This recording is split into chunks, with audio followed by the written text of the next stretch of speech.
Hello everyone, स्वागत है आपका अपने YouTube channel AC study classes में। आज हम आपके लिए सीटेट 2023-24 के लिए संस्कृत व्याकरण के महत्वपूर्ण 13 प्रश्न लेकर आए हैं। तो वीडियो शुरू करने से पहले आप अगर हमारे चैनल पर नए हैं तो चैनल को सब्सक्राइब कीजिए। वीडियो पसंद आए तो लाइक कीजिए और कमेंट बॉक्स में लिख करके ज़रूर बताइए। तो हमारा पहला प्रश्न है, ऊष्म व्यंजनों की संख्या कितनी होती है? तो ऊष्म व्यंजनों की संख्या 4 होती है।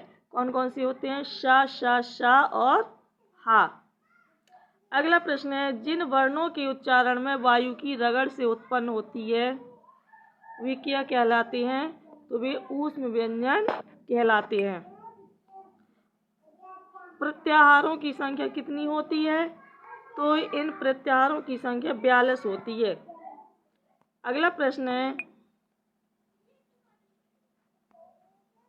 लट लकार से किस काल का बोध होता है?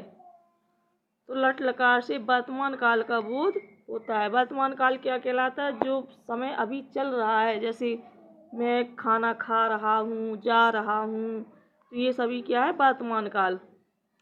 अगला प्रश्न है, क्रिया के साथ सीधे संबंध रखने वाले शब्दों को क्या कहा जाता है? तो उन्हें कारक कहते हैं।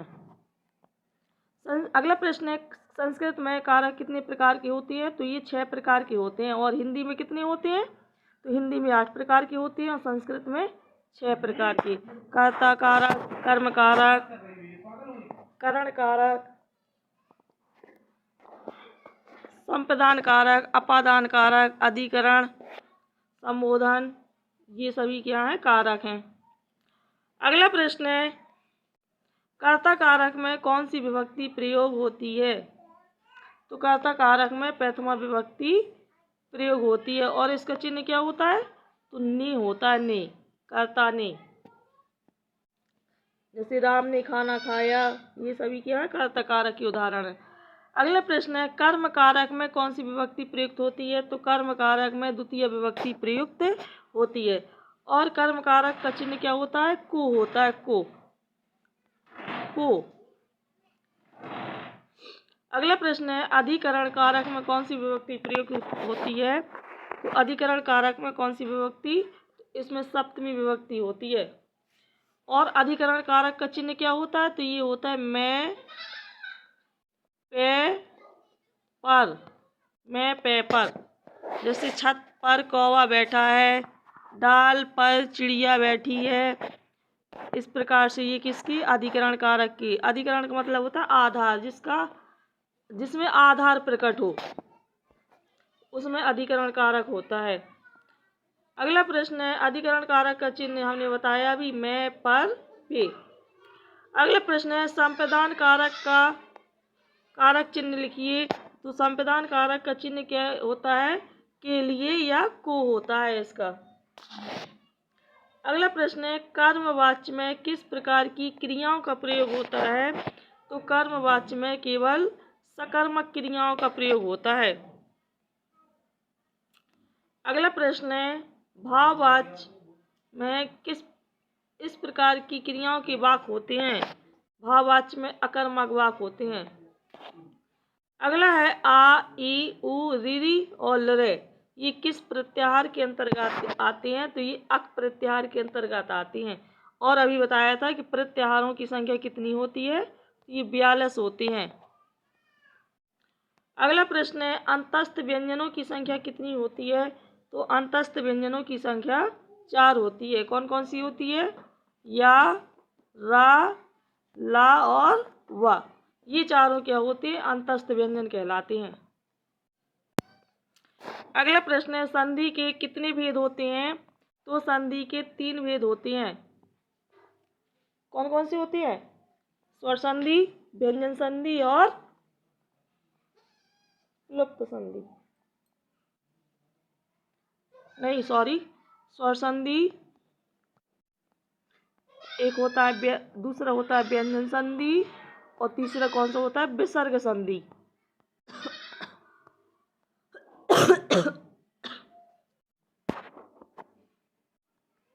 अगला प्रश्न है, महाभाष्य की रचना किसने की? तो ये किसने की थी? पतंजलि ने।